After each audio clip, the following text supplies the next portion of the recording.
What is up, friends? Corey here. So this morning we had a maintenance break. That means that the Nerf just went live. Supercell just nerfed the Yeti. They just nerfed the Royal Champion. I talked all about that in yesterday's video. So in this video today, we're going to take a look at how strong they are. Are they still strong enough? Are they still worth using? We're going to find all that out right now.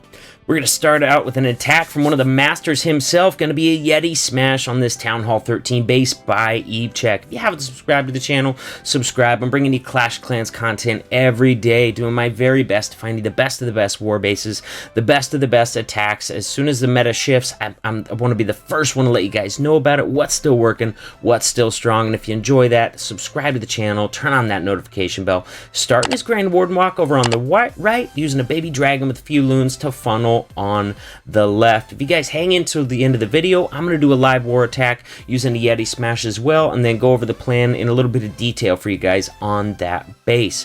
Now, he's done a great job of building this funnel already. He has not used his king yet. He's still got 3 P.E.K.K.A.s. He's got 5 Yetis for the core push, but he's not going to mess around with having his troops bust out on the backside. He's going to send his king around the outside on that left-hand side. That way, he continues funneling that outside, all those outside buildings. So even in the middle of the attack or towards the end of the attack, those Yetis and P.E.K.K.A.s in the core are gonna stay in the core. They're not gonna have any buildings on the outside to draw them out. He's coming into a Hound CC right here, and look at the Quakes opening up the back half of the base, also doing a ton of damage to those core defenses in there. He's gonna be relying on his queen to take out that Town Hall. Since none of those Yetis or P.E.K.K.A.s are pathing directly towards it, that's okay. She's perfectly capable of doing that. That was a beautiful Grand Warden ability. Caught all of his Yetis and his queen and his P.E.K.K.A.s in that same Grand Warden ability.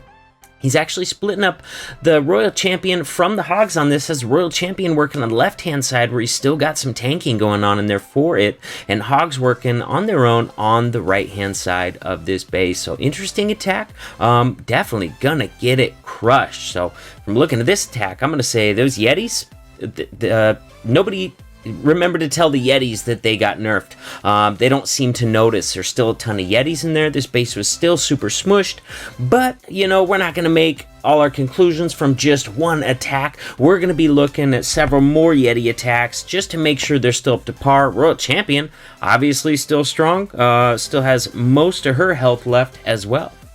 Next up, I'm going to do a couple of live attacks with the Yetis, see how they're doing for me personally. First one's going to be a Legends hit, and then hang in to the end because I'm going to do a live war attack as well.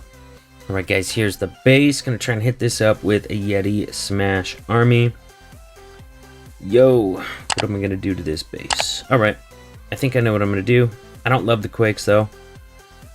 Yeah, I definitely don't love the Quakes. Huh.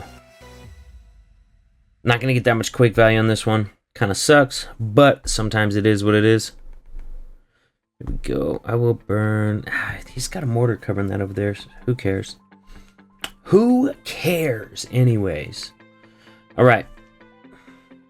So how am I going to work this out so I can deal with that CC? I'm going to let the Grand Warden do his thing a little bit.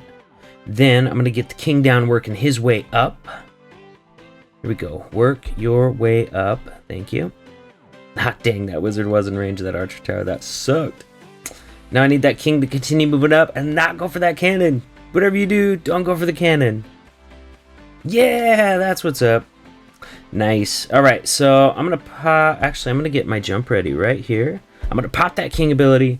Then I'm going to get a bunch of P.E.K.K.A.s in here to do some tanking and the queen and a poison. He's got all loons in his CC. Are you kidding me, bro? That's not what I wanted to see. And I gotta get a rage going in here too, because I gotta get that air defense down. We gotta get that thing down early. Actually, we're gonna pop it. What are they doing? They're not on the town hall? You gotta be kidding me. Come on, rages, open up all those walls. There we go. Just in the nick of time. Alright, now I'm gonna try and save this rage until we get into this base a little bit better. There we go. That's right where that rage is going. Where are these Hogs gonna be pathing? They're going up to the top. He's my Royal Champion right with there. Alright, hopefully these raged up healers can keep my troops healed up through those scatter shots. Those scatter shots are harsh. And I don't want that single to lock on to my Royal Champion. Oh, thank God for the automatic ability. That thing is amazing. Alright, we got Hogs and Royal Champion. Alright, got that single down just in time. Still have those hogs in that heel. Still have the royal champion in the heel. Need to help some wizards up top. All right, Yetis are tanking. That tanking is amazing. It's allowing those hogs to stay alive longer. And since they're alive, they can keep tanking for my royal champion. Royal champion's going to be so key to taking down the last little bit of this base. I need to... Oh, she's going to take out the next 4. Whatever. There we go. I just need them gone. And we got to get this cleanup going. Come on, baby. 36 seconds. Am I going to have enough time? Am I going to have enough time? I'll notice right here that a Yeti even survived the rest of this raid. I got nothing over on the right-hand side. Oh my gosh. Yo. 22 seconds. I got it, right? I got it, dude. I got a bunch of wizards up top. I got a royal champion. Working on that dark barracks. Oh, yeah, baby. All right. I got it. I got it. Yetis. Still crazy strong. I don't know that the nerf really affected them at all. Like, I would say maybe a 3 to 5% difference, if that. I think that the 5% is being generous. I don't feel like they were really, Yeti mites were really triggering that many traps before anyway, so I don't think it's going to affect them much at all. Royal Champion, obviously, still very strong. If she's facing max cannons, you'll notice a little bit of difference on the end of some of those close attacks, but she's still super strong, so not too shabby. Now it's time to use my live war attack in Tribe Gaming, so wish me luck. Alright guys, I'm going to walk you through this plan real quick. Grand Warden Walk is going to start right here. His job is to take out these structures. As soon as he's tanking this archer tower right here, then I'm going to drop a wizard right here so the wizard can help take out the rest of those structures. Make sure the Grand Warden doesn't get sidetracked and does his job early. Then I got a king coming down right here and a wizard coming down right here just as soon as this archer tower is tanked. That king and wizard are going to combine efforts to take out these structures right here. Then I'm going to have a jump leading into this first section of the base, and then I'm going to drop quad quakes down like right smack dab in the middle of this compartment. That way they open up access right here, and just look at the amount of access that gives you. That opens up everything you need to access for the scatter shots. 2 out of 3 of those infernos, the ones on the backside right here. Now another reason I love the quakes right here instead of jumps is look at all the high hit point buildings that are right in there. You got the Town Hall Expo, you got Clan Castle, you got Eagle Artillery, another Expo, all in range of the quakes. And so when those quakes break open those walls, they're also going to bring all those high hit points defenses and buildings down to half health, making sure that my core push moves through that base that much faster. So quakes, excellent choice there, not just for opening up the walls, but getting those buildings down quickly. Of course, the main push is going to go in right here, and then the hog riders are going to come out of the siege barracks, and they're going to jut towards the nearest defense. Of course, to be on the safe side, I wait until they come out, and I put my royal champion right behind them. I want the royal champion to have the benefit of the tanking of those hogs, but in this case, what we're going to be left with on this side is just a few defenses over here. So hog riders are going to come down right here, and they're going to start working their way around the base with the royal champion and the royal champion ability. All right, guys, here we go.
All right, got it. Yeah. Bust my queen out to help with time a little bit, but I got wizards all over the place. Got heroes working on the left, wizards working on the right, wizards working on the bottom. Not gonna lie, guys, I got so into that attack, I completely forgot I was recording. Anytime you attack and you're a member of Tribe Gaming, you always have spectators, even for this just random war. We got 7 spectators on the screen right now. So, yeah, nice little fresh triple there. I like it. Plan went down just fine. Great quake value in the middle. Really good quake value, not only opening up walls, but also doing a lot of damage to a lot of those core structures in there. So, there we go. Not too shabby. I'm happy with it. In conclusion, I don't think you guys are really going to notice the difference to the Yetis or the Royal Champion at all. If I had to give a percentage, I'd say it's maybe a 3% difference, maybe as much as 5%, but I think that's a little generous. They're still very strong. They're still going to work on, 99% of the bases that they were working on before, and they're still going to fail on the bases that they were failing on before. It's just not that big a difference, but I don't think that's a bad thing. I don't think they needed to be nerfed. I don't think we need to look at it again until base design is all the way caught up. We're already seeing lots of base designs that defend Yetis, and plus nobody even has max bases yet, so I think they're in a good spot right now. If I had to make a wish list, I'd say let's give the loons some more HP at Town Hall 13 because they're just not as effective as they should be. All right, the scatter shot really took them out of commission, so let's put that on our wish list for Supercell. Buff those loons a little bit so our Lalo players can, still use Lalo and have it at least be as strong as Miners, Hogs, and Yetis, that sort of thing. Guys, thank you so much for hanging out with me. On your screen right now, you should see a link to another YouTube video. It's going to be one that YouTube thought you might like. I don't know which one they're going to pick, but we'll see if they get it right. In the middle of the screen, you're going to see a button to subscribe to the channel, if I can speak. So hit that sub button, and I'll see you in the next video.